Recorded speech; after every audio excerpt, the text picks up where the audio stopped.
하나님께서 오늘 이 시간에도 놀라운 은혜를 우리 가운데 부어주실 줄로 믿습니다. 네, 오늘 25장 출애굽기 25장 말씀 읽었는데요. 드디어 이제 성막에 대한 말씀 이제 시작되고 있습니다. 25장 1절에 보시면 여호와께서 모세에게 말씀하여 이르시되 그렇게 시작하죠. 하나님의 말씀이 임하면 그때부터 새로운 역사가 일어난다 그랬어요. 하나님께서 말씀하시면 반드시 하나님께서 일하십니다. 그 말씀에 순종하면 반드시 하나님께서 우리에게 새 일을 행하시고 새로운 은혜를 부어주시고 또 새로운 사건들을 허락하시고 그러면서 우리의 신앙이 더 하나님께로 다가가도록 하나님께서 우리에게 은혜를 베풀어 주시는 거예요. 하나님이 말씀하신다 그랬을 때요, 백성들의 마음은 어땠을까요? 기대와 설렘으로 가득 찼겠죠. 여러분, 지금 저와 여러분은 어떻습니까? 하나님이 만약에 우리에게 말씀하신다 그러면 기대와 기쁨과 설렘으로 가득 찰까요? 아니면 부담감과 불편함으로 가득 찰까요? 그것을 결정짓는 기준이 뭘까요? 그것은 바로 하나님과의 관계입니다. 불편한 사람이 나랑 잠깐 얘기 좀 할까요? 하면 마음이 불편하죠. 부담스럽습니다. 그리고 그 얘기를 하는 그 시간들이 굉장히 어색한 시간들이 되겠죠. 그러나 내가 정말 사랑하는 사람, 정말 가까운 사람이 잠깐 얘기 좀 하자고 말을 건넨다면 아마 기대가 생길 거예요. 제가 제일 무서운 말 중에 하나가 저희 아내가 저랑 얘기 좀 해요. 그러면 마음이 쫄이는 거예요. 여러분, 자식들은 어떻습니까? 자식들한테 얘야 잠깐 얘기 좀 하자 그랬을 때 자식들이 그 부모의 호출에, 그 부모의 말씀에 부담스러워 한다면 부모와 자식 간의 관계가 조금 틀어져 있거나 불편한 관계라고 하는 것일 겁니다. 그러나 아버지나 어머니가 얘기 좀 하자 했을 때 마음에 기쁜 마음이 든다면 아마도 아버지를 향한, 어머니를 향한, 할아버지 할머니를 향한 그 사랑이 크기 때문이 아닐까, 그렇게 생각해 볼 수 있겠죠. 하나님이 말씀하신다, 그리고 백성이 들으신다, 이것은 하나님께서 이 백성들과 얼마나 친밀한 관계에 있는가를 보여주시는 거죠. 오늘 저와 여러분이 하나님과 이 친밀한 관계가 회복되고 늘 주님과 동행하셔서 하나님의 말씀을 늘 듣고 그 말씀에 순종하여 하나님께서 부어주시는 하늘의 놀라운 은혜를 날마다 누리는 인생 되시기를 축복합니다. 그래서 사람의 말 듣는 거에 집중하지 마시고 유력한 사람들, 능력 있는 사람들, 재력 있는 사람들, 그런 사람들 가서 말 듣는 것에 여러분, 우리가 힘을 쏟고 투자하는 것이 아니라 하나님의 말씀 듣기 위해서 내 온 마음을, 온 전심을 쏟을 수 있는 하나님의 종 되시기를 주님의 이름으로 축복합니다. 그래서 이제 하나님께서 말씀하시고 이제 드디어 성소에 대한, 성막을 건축하는 것에 대한 말씀을 하고 계세요. 1절부터 7절까지는 성소, 성막 건설의 재료들에 대해서 말씀을 하고 계십니다. 오늘 말씀을 쭉 읽어봤지만 성막 건설에는 7종류의 건축 자재와 물품들이 등장하는 것을 볼 수가 있어요. 귀금속, 금, 은 등이죠. 그리고 실과 가죽, 조각목, 그리고 기름, 향품, 보석 등이 등장을 하고 있습니다. 자, 여기에서 우리가 알 수 있는 것은 하나님께서 하나님의 성막을 건설하실 때 하나님이 지정하신 것만 사용할 수 있어요. 하나님이 지정하지 않으신 것을 사람이 임의대로 사용하거나 그것을 쓸 수가 없습니다. 무슨 말이에요? 하나님께서 하나님의 백성들을 하나님의 사명자로 쓰실 때, 주님의 도구로 쓰실 때 반드시 하나님 말씀대로 해야 된다는 겁니다. 내 생각이 들어가면 안 돼요. 내 경험이나 내 지혜나 내가 생각하는 것들이 하나님의 사역 가운데 들어가서는 안 된다는 거죠. 철저히 하나님 명령대로 지어야 됩니다. 순종이 필요하다는 거예요. 말씀을 듣고 그 말씀에 순종하는 믿음이 필요하다는 거죠. 두 번째는 하나님의 성막을 지을 때 반드시 필요한 것은 그 백성들의 헌신이 필요하다는 거예요. 백성들에게 예물을 가져오라 그렇게 말씀하세요. 이것은 백성들의 헌신을 통해서 이 성막을 지어 나가시겠다라고 하는 거죠. 하나님이 하늘에서 뭔가 뚝딱 떨어뜨려 가지고 성막을 지으시는 것이 아니고요. 한 사람 한 사람 백성들 12지파 모든 가정들 그 개인의 예물을 받으시고 그 헌신을 통해서 하나님께서 성막을 지으시겠다라고 말씀하시는 거예요. 오늘날로 말하면 하나님께서 하나님의 교회를 세우실 때 어떤 한 사람 아니면 어떤 특정한 인물을 통해서 교회를 세우시는 것이 아니라 온 성도들의 크고 작은 헌신들이 모여져서 하나의 교회가 탄생하고 교회가 세워진다라고 하는 것입니다. 또 오늘 저와 여러분이 하나님의 교회를 세워가는데 역할은 다르지만 헌신할 수 있는 저와 여러분 되시기를 축복합니다. 우리의 헌신이 필요합니다. 우리의 헌신을 통해서 하나님의 교회가 세워져 간다라고 하는 것이죠. 그리고 이 성막 건설에 있어서 세 번째는 이 예물들은 종류가 다 다르고 또 그 모양들이 여러 가지가 소개되고 있지만 한 가지 등장하지 않는 게 뭡니까? 그것은 바로 그 예물의 숫자입니다. 몇 개를 가져와라. 얼마만큼의 양을 가져와라. 그렇게 말씀하지 않았어요.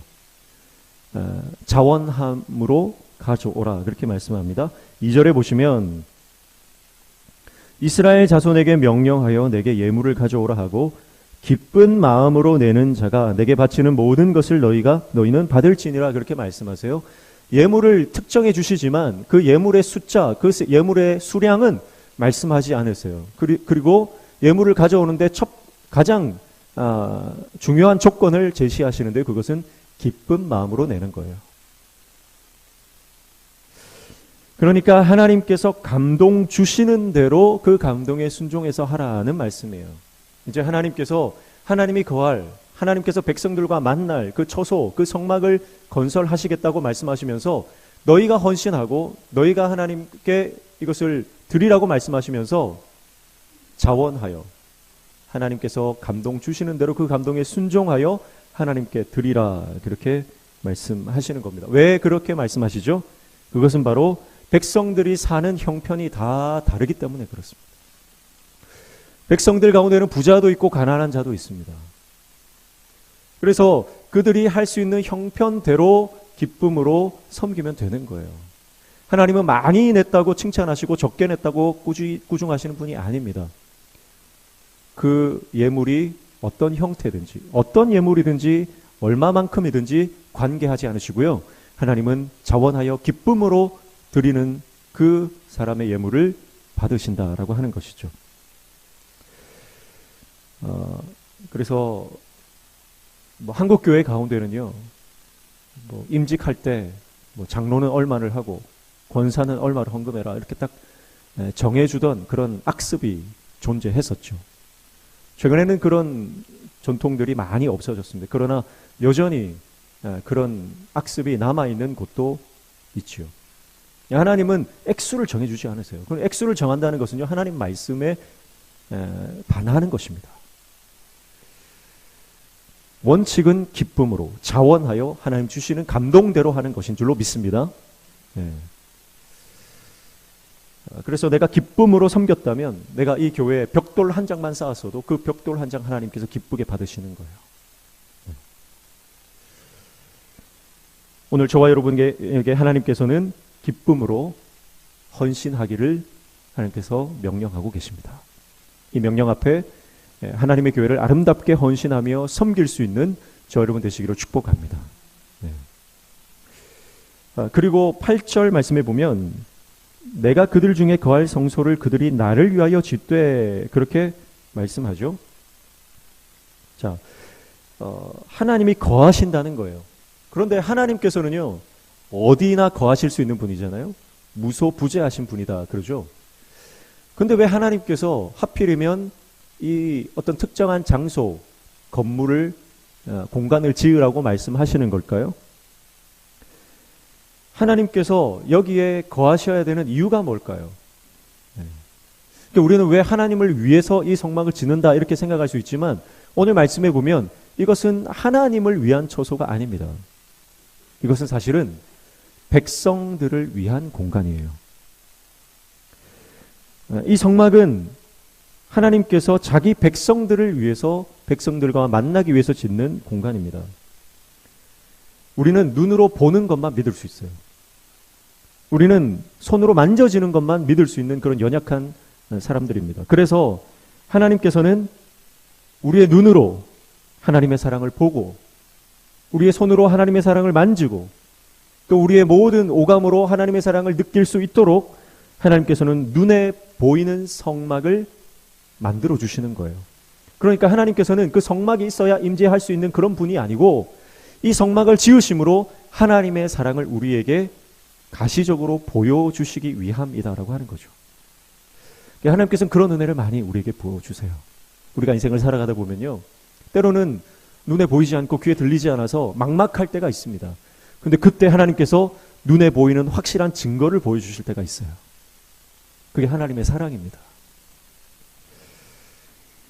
시공간의 제약을 받지 않으시는 하나님, 그러나 인간은 3차원의 세계에 갇혀서 살아가기 때문에 그 3차원의 세계에서 하나님을 느낄 수 있는, 하나님을 경험할 수 있는 그런 3차원의 공간을 우리에게 제공해 주시고 있다라고 하는 것이죠.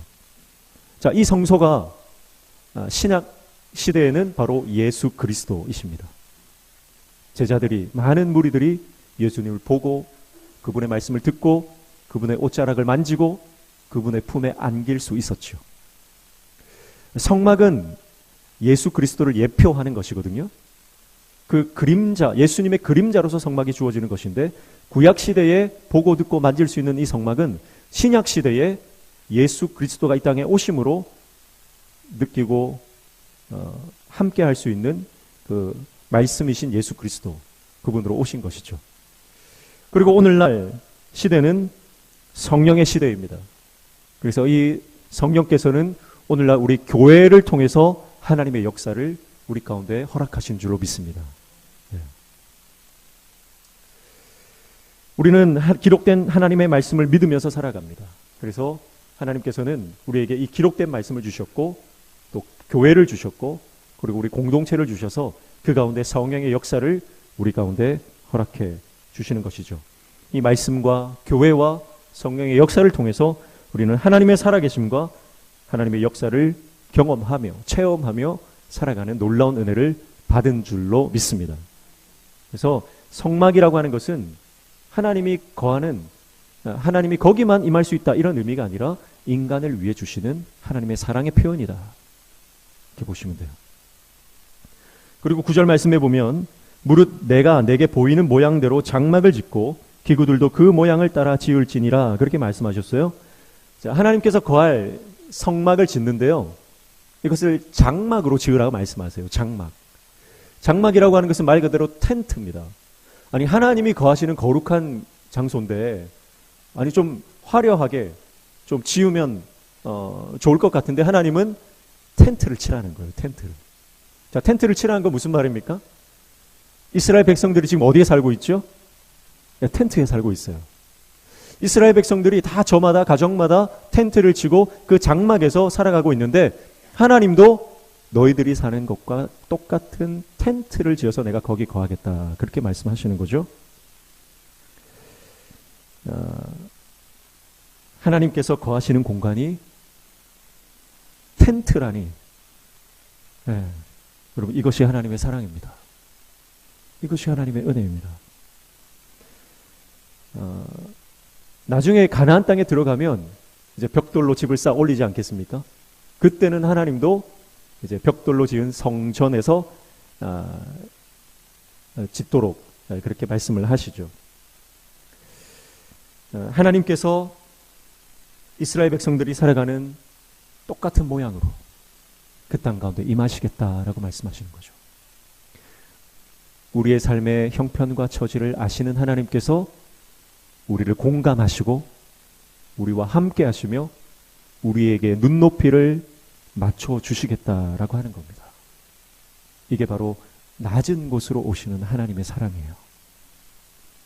높은 곳에서 우리가 목이 부러져라 쳐다봐야만 하나님을 겨우 볼 수 있는 그런 하나님이 아닙니다. 하나님이 지금 내 옆에 오시는 분이에요.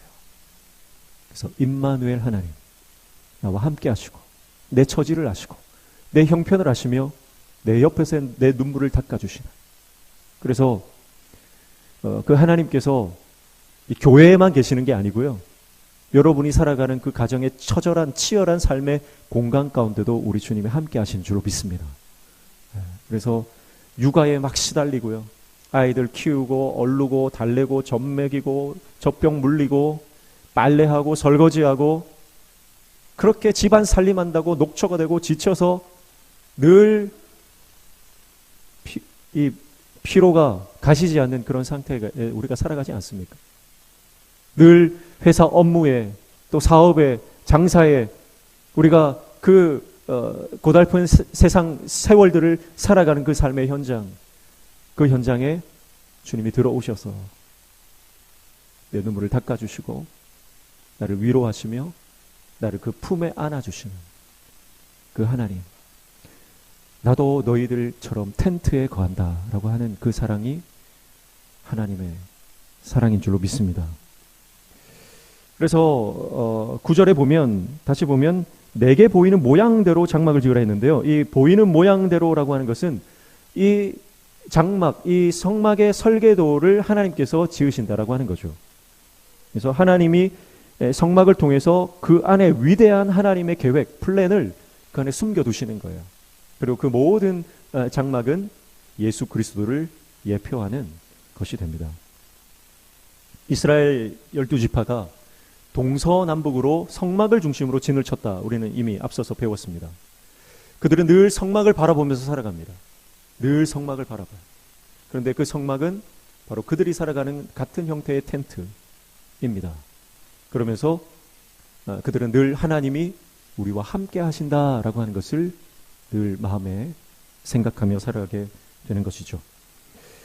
우리의 삶의 한복판에 거하시는 하나님, 나와 동떨어진 어떤 개념에만 머무르시는 그런 하나님이 아니라 우리 삶의 한복판에 들어오셔서 우리와 함께 하시는 그 놀라운 하나님의 사랑, 그분과 동행하는 저와 여러분 삶이 되시기를 주님의 이름으로 축복합니다. 네. 그리고 10절부터 15절까지 보면 이제 가장 핵심, 그게 바로 법궤예요. 법궤. 성막은요, 성막 먼저 뜰이 있죠. 뜰이 있고요. 그리고 그 가운데에 성소가 있는데 지성소, 성소 안에는 또 지성소가 있어요. 그렇게 크게 세 가지로 분류가 할 수 있습니다. 그런데 그 가장 가운데 지성소 안에는 단 하나만 있죠. 그게 뭡니까? 그걸 바로 법궤예요. 법궤. 법궤, 증거궤, 언약궤라고 부릅니다. 법궤는 하나님의 법이 그 안에 들어있기 때문이죠. 십계명입니다. 십계명은 증거판이라고도 하죠. 하나님께서 백성을 사랑하시는 증거를 새겨놓은 판이기 때문에 증거판이라고 해서 그 법궤를 증거궤라고도 하고, 하나님과 언약을 맺었기 때문에 그 언약궤라고도 부릅니다. 그래서 법궤, 증거궤, 언약궤 같은 말이에요. 이제 그 법궤를 어떻게 짓는지 제작법에 대해서 말씀을 하시는데 10절에 보면 그들은 조각목으로 궤를 짜되 길이는 2규빗 반, 너비는 1규빗 반, 높이는 1규빗 반이 되게 하고, 그렇게 말씀하죠. 자, 먼저 재료는 뭐죠? 조각목입니다. 조각목. 시띠나무라고도 하고요. 우리가 흔히 아는 아카시아 나무 종류라고 합니다.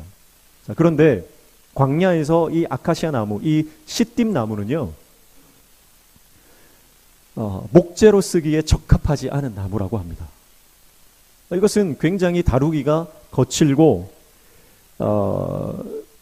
좀 쓸모없는, 다듬기 힘든 그런 나무라고 하는 거죠. 어쩌면 가장 가치 없는 나무가 조각목입니다. 근데 그 조각목을 가져다가 궤를 짜라는 거예요. 크기는요, 규빗으로 나오죠. 이 규빗이라고 하는 것은 고대 사람들은 어떤 치수를 잴 때 규빗으로 쟀는데, 성인 남성의 이 팔꿈치 끝부터 손 끝까지가 1규빗이에요. 그래서 이렇게 규빗을 재는 거죠. 오늘날로 치면 한 50cm에서 55cm 정도 되는 길이입니다. 그러니까 이 규빗을 오늘날로 환산해서 본다면 이 법궤의 크기는 대략 가로 1.2m, 세로 75cm, 높이 75cm 정도 되는 한 1m 정도의 작은 박스라고 보시면 돼요. 그것을 조각목으로 짓습니다. 여러분, 그런데요, 이 조각목을 그냥 만들어서 법궤를 담는 것이 아니라 이 조각목을 안팎으로 금으로 덮는 거예요. 금이 상징하는 건 뭐죠? 금이 상징하는 것은 우리가 금 같은 믿음이다 그러죠? 금은 믿음을 상징하는 겁니다. 뭐 여러 가지 상징하는 게 있지만 여기서는 이제 이 금은 바로 믿음을 상징한다 볼 수 있어요. 자, 여러분, 법궤는 법궤 안에 말씀을 담아요. 말씀은 누구예요? 예수 그리스도시죠? 태초에 말씀이 계시니라. 이 말씀이 곧 예수 그리스도입니다. 그러니까 법궤 안에 말씀, 예수 그리스도를 담을 수 있는데 어떻게 해야 담을 수 있어요? 조각목 안팎에 뭘 바르라고요? 금을 발라야 된다. 여러분, 우리는 조각목 같은 인생입니다. 쓸모없는 인생이에요. 다듬기가 힘들고 고집이 세고, 여러분, 우리는 정말 조각목 같은, 어쩌면 가장 가치 없고 쓸모없는 인생입니다. 그러나 우리가 믿음으로 우리의 안팎이 채워지고 믿음으로 우리가 주님을 바라보면 그 믿음 때문에 예수 그리스도가 우리 안에 거하시는 놀라운 역사가 일어난다라고 하는 것이죠. 여러분, 그래서 믿음으로 이 땅을 승리하는 저와 여러분 되시기를 축복합니다. 그래서 우리가 믿음으로 살아가면 정말 조각목처럼 쓸모없는 우리의 인생이라도 하나님은 예수 그리스도를 우리 안에 부어주시고 성령으로 충만케 해주셔서 이 땅을 하나님의 도구로 아름답게 사용하신다라고 하는 거죠. 가장 중요한 성전 기물 법궤입니다. 그러나 그 법궤가 조각목으로 만들어졌다라고 하는 것은요, 놀라운 은혜를 나타내 보여주시는 것이죠. 사랑하는 성도 여러분, 믿음이 필요합니다. 믿음. 그래서 이 믿음으로 날마다 예수 그리스도를 내 마음에 모시고 말씀 따라 살아가는 하나님의 종 되시기를 축복합니다. 그리고 나서 16절부터 22절까지 보면 이제 그 법궤에 증거판을 넣으라 그렇게 말씀하시고, 그 다음에 법궤의 뚜껑, 이 뚜껑이 바로 속죄소예요. 속죄소를 만드는 속죄소 제작법에 대해서 말씀을 하고 있습니다. 그래서 17절 보시면 순금으로 속죄소를 만들되 길이는 2규빗 반, 너비는 1규빗 반이 되게 하고 그랬습니다. 자, 그러니까 이 속죄소는요, 다른 모든 기물들은 어떤 다른 물질로 만든 다음에 금으로 싸는 거예요. 대부분 그렇습니다. 그런데 이 속죄소만큼은 온전히 금으로 만들어요. 그래서 이 금으로 만든 다음에 이제 이것을 덮는 거예요. 법궤는 뚜껑 없이 만들었고 그 법궤를 덮는 뚜껑, 덮개를 속죄소라고 하는데 이 속죄소로 덮는 겁니다. 그리고 하나님이 이 뚜껑 위에 임하시겠다 그렇게 말씀하시는 거예요. 그래서 이 속죄소를 시은소, 시은좌라고도 합니다. 시은자라고 하는 것은 베풀시 은혜은, 은혜를 베풀어 주시는 장소다, 보좌다 그런 말이에요. 하나님이 이 금으로, 순금으로 만든 이 법궤의 덮개 위에 임하시겠다. 그래서 이 법궤 위에는요, 뭐가 있어요? 양쪽 끝에 그룹이 있어요. 그룹이라고 하는 것은 천사예요. 천사 중에서도 가장 높은 어떤 천사를 말한다고 합니다. 그러니까 이 천사가 이 양쪽으로 이렇게 날개를 펴서 날개로 이렇게 감싸면서 이 속죄소를 덮고 있습니다. 이 덮개 위에 하나님께서 임하시고 이 덮개에서 뭐라고 말씀하십니까? 22절 보십시오. 거기서 내가 너와 만나고 속죄소 위 곧 증거궤 위에 있는 2그룹 사이에서 내가 이스라엘 자손을 위하여 내게 명령할 모든 일을 내게 이르리라 그렇게 말씀하고 있습니다. 자, 내가 너와 뭐 하겠다는 거예요? 만나겠다라고 하는 거예요. 하나님이 자기 백성과 만나시는 그 특별한 공간 처소로서 이 속죄소, 시은좌를 만들라 명령하고 있습니다. 자, 그러니까 성막을 만드는 모든 일련의 과정들은요, 하나님이 우리와 만나시기 위해서, 우리가 너무 만나고 싶어서 이 명령들을 하시는 거죠. 마치 신랑이 신부를 맞이하기 전에 예쁘게 신혼방을 꾸미는 것처럼 하나님께서 이스라엘 백성들과 만남의 어떤 설렘과 기대를 가지고 그 만남의 공간들을 만들고 계시다라고 하는 것입니다. 사랑하는 성도 여러분, 하나님은 우리를 만나시기를 원하시는 분입니다. 우리와 동행하기를 원하시는 분입니다. 우리와 함께 하시며 우리의 인생 여정길을 홀로 내버려 두지 않으시고요, 함께 가시기를 원하시는 분이신 줄로 믿습니다. 그래서 이 금으로, 순금으로 이 하나님과 만나는 이 귀한 처소를 만들어라, 그렇게 말씀하시는 거예요. 자, 여러분, 그런데요, 이 금이 하나님을 향한 말씀의 순종, 믿음으로 하나님께 순종하면 하나님이 임하시는 속죄소가 됩니다. 그런데 믿음이 없으면 어떻게 되나요? 이 금으로 뭘 만들게 되죠? 황금, 송아지, 우상을 만들게 됩니다. 여러분, 하나님께서는 우리에게 다 이런 금을 주셨어요. 우리에게 믿음을 주셨고, 또 우리에게 은사를 주셨고, 또 우리에게 많은 은혜들을 허락해 주셨습니다. 이것이 하나님을 향한 바른 믿음으로 가면 하나님과 온전한 만남이 이루어지는 우리의 복된 삶이 될 줄 믿습니다. 그러나 이것이 변질되면, 믿음이 사라지면 그것으로 나를 위한 우상을 만들게 됩니다. 내가 가진 재능, 내가 가진 건강, 내가 가진 물질, 내가 가진 모든 것으로 나를 위한 황금 송아지를 만들 수 있어요. 그래서 우리 가운데 반드시 필요한 것은 바로 하나님 한 분만을 바라보는 믿음이 필요한 거예요. 여러분, 오늘 우리 안에 우상들을 다 제거하기를 축복합니다. 내 안에 있는 모든 우상들이 다 제거되어야 됩니다. 그래야 하나님이 임하십니다. 하나님께서는 순전한 믿음 그 위에 온전히 임하시는 거예요. 내가 하나님을 향한 온전한 믿음을 가지고 내 안에 있는 모든 세상적인 우상들, 내가 세상의 어떤 미련을 버리지 못하고 끊임없이 붙들고 있는 것들을 내가 놓지 못한다면 하나님께서 우리 가운데 임재하실 수가 없는 거죠. 사랑하는 성도 여러분, 하나님께서 우리와 만나기를 원하십니다. 우리와 함께 하시기를 원하십니다. 그 하나님의 놀라운 초청 앞에 아멘으로 순종하여 하나님과 동행하는 복된 삶이 시작되시기를 주님의 이름으로 축복합니다. 기도하겠습니다. 형편없는 우리의 삶, 가치 없는 우리의 삶을 예수 그리스도 그분을 향한 믿음으로 우리를 가장 복된 인생으로 바꾸어 주시는 놀라운 은혜를 말씀을 통해 깨닫습니다. 늘 주님을 모시고 말씀을 따라 순종하며 나아가는 하나님과 동행하는 복된 인생 되도록 우리 가운데 더 큰 은혜와 믿음을 허락하여 주시옵소서. 예수님의 이름으로 기도하옵나이다. 아멘.